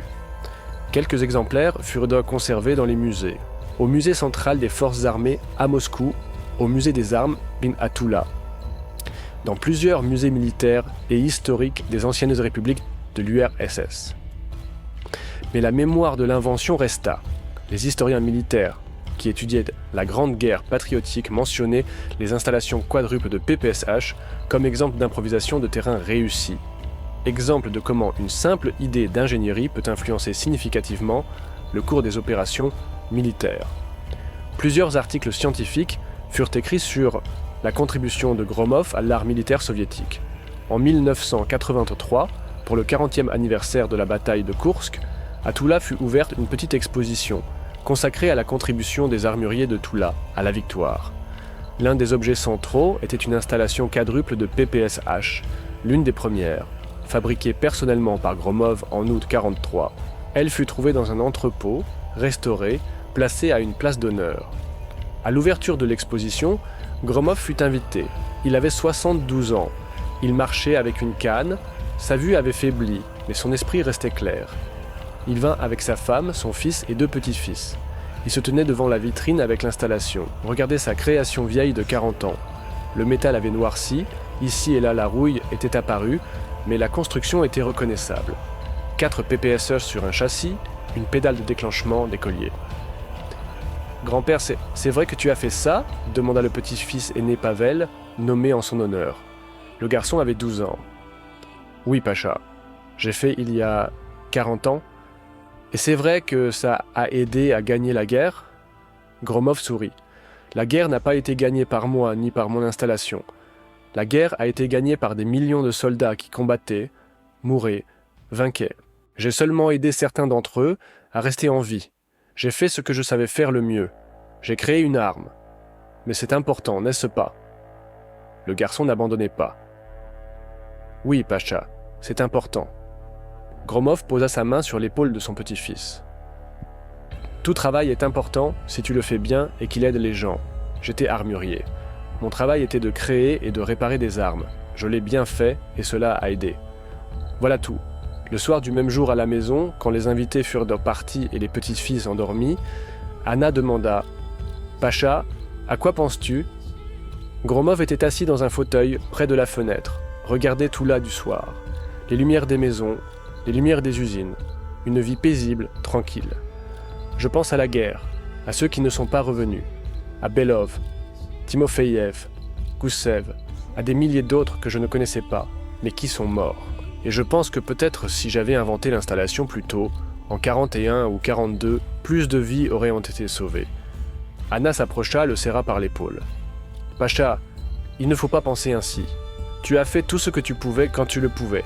Tu as sauvé des vies. Oh, c'est le principal, je sais, mais je pense quand même. » Ils restèrent silencieux, puis Gromov dit « Tu sais ce que j'ai compris pendant toutes ces années, quoi. La guerre, ce n'est pas seulement des batailles, des chars, des avions. La guerre, ce sont des milliers de petites décisions que prennent des gens ordinaires dans des moments critiques. Un soldat décide de fuir ou de rester. Un commandant décide d'attaquer ou de se retirer. Un mécanicien décide de réparer une machine ou de la laisser. Un armurier décide de faire quelque chose de nouveau ou de suivre les instructions. Chaque décision influence le résultat. J'ai pris la décision de faire l'installation. Elle s'est avérée correcte, mais ça aurait pu être autrement. Mais c'est arrivé comme c'est arrivé, dit doucement Anna. Et c'est bien. Oui, c'est bien. Pavel Anatolievitch Gromov mourut en 1992 à l'âge de 81 ans. Il fut enterré au cimetière de Vtsekh-Sviatik, à Toula, à côté de son père et de ses frères. Aux funérailles étaient présents la famille, les amis, les collègues de l'usine, plusieurs vétérans de guerre. L'un d'eux, le colonel à la retraite Mikhail Ivanovitch Kouzmin, qui avait combattu dans la même division, prononça un discours. Pavel Anatolievitch était un homme modeste, n'aimait pas les grands mots. Il ne se vantait pas de ses mérites, mais il a fait plus pour la victoire que beaucoup de généraux. Son invention a sauvé des milliers de vies. Nous nous en souvenons. Nos enfants et petits-enfants doivent s'en souvenir. Mémoire éternelle. Dans les archives du ministère de la Défense de Russie est conservé un dossier avec des documents sur les installations quadruples de PPSH 43. Il y a les plans techniques, les rapports d'essais, les statistiques d'utilisation au combat, la liste des divisions et régiments ayant reçu cette arme. Et là aussi une courte biographie du lieutenant supérieur Pavel Anatolievitch Gromov, inventeur de l'installation. Au musée des armes de Toula, l'installation quadruple de PPSH se trouve à une place d'honneur. À côté, une plaque, installation quadruple de mitrailleuse PPSH, 4 modèles 1943, inventé par l'adjudant Pavel Anatolievitch Gromov en août 1943. Utilisé dans les combats défensifs de 1943 à 1945. Selon les estimations des historiens militaires, l'utilisation de ces installations a réduit les pertes de l'infanterie soviétique dans les combats défensifs de 20 à 30%, ce qui a sauvé des milliers de vies. Les écoliers viennent en excursion, regardent l'installation, écoutent les récits des guides. Certains se souviennent du nom de Gromov, certains oublient. Mais la mémoire de l'invention reste dans les documents, dans les musées, dans les manuels d'histoire militaire. Et reste la leçon principale que Pavel Gromov a enseignée par son invention. La pensée d'ingénierie, appliquée au bon moment, peut sauver des vies. Il n'est pas toujours nécessaire d'avoir une arme miracle complexe, des développements secrets, des années de recherche. Parfois, il suffit d'une idée simple, réalisée par les mains habiles d'un maître qui veut aider ses camarades à survivre. 4 P, P, S, H reliés ensemble. Une construction simple de tubes et de fixation. Une nuit de travail dans une grange à la lumière d'une lampe à pétrole. Et le résultat, des milliers de vies sauvées, des milliers de soldats rentrés chez eux après la guerre, ayant fondé des familles, élevé des enfants, vécu une longue vie paisible. C'est cela la vraie victoire de la guerre. Pas les villes capturées, pas les chars détruits, pas les avions abattus. La victoire de la guerre, ce sont les gens restés en vie. Ce sont les soldats revenus à la vie paisible. Ce sont les enfants nés après la guerre. C'est l'avenir qui est devenu possible parce que quelqu'un a pris la bonne décision au moment critique. Pavel Anatolievitch Gromov était un homme ordinaire, un armurier de Toula, un maître avec des mains habiles et un esprit clair. Il n'était pas un héros au sens classique, n'accomplissait pas d'exploits au combat, ne se jetait pas sur des embrasures, n'allait pas à l'attaque en criant pour la patrie. Mais il était un héros dans un sens plus profond. Il a vu le problème. Les soldats meurent parce que la puissance de feu est insuffisante. Il a trouvé la solution, réunir 4 canons en un seul mécanisme. Il a réalisé la solution, a passé une nuit blanche dans l'atelier, risquant le tribunal, créant une arme non réglementaire, et sa solution a fonctionné. C'est en cela que réside l'essence de l'exploit d'ingénierie, mais non pas dans l'invention de quelque chose d'incroyable, mais dans la création de quelque chose de nécessaire. Pas dans le suivi des instructions, mais dans la capacité de penser de manière indépendante. Pas dans l'attente d'ordre d'en haut, mais dans la volonté d'agir de sa propre initiative. La guerre n'a pas été gagnée seulement par les chars, les avions et les canons. La guerre a été gagnée par des gens comme Pavel Gromov, des gens qui au moment critique faisaient ce qu'ils savaient faire le mieux, et le faisaient bien. Les mécaniciens réparaient la technique sous le feu, les sapeurs déminaient les routes, les signaleurs tiraient les câbles, les infirmières sauvaient les blessés, les armuriers créaient et réparaient les armes. Et chacun d'eux a contribué à la victoire. Petite ou grande, peu importe. L'important est qu'ils faisaient leur travail. L'important est qu'ils ne se rendaient pas. L'important est qu'ils croyaient que leur travail avait de l'importance. L'installation quadruple, PPS-3, est un monument à cette foi.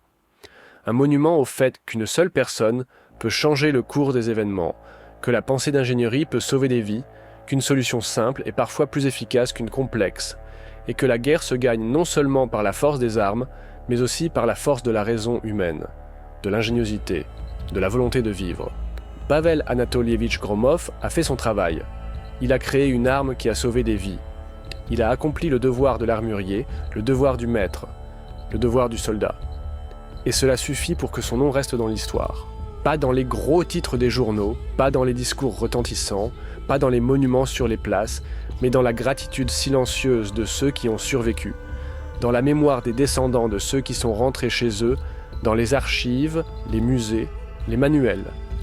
Dans le souvenir qu'autrefois, en août 1943, un armurier de Toula a passé une nuit blanche dans une grange, créant une arme qui a sauvé des milliers de vies. Et c'est cela, le véritable exploit.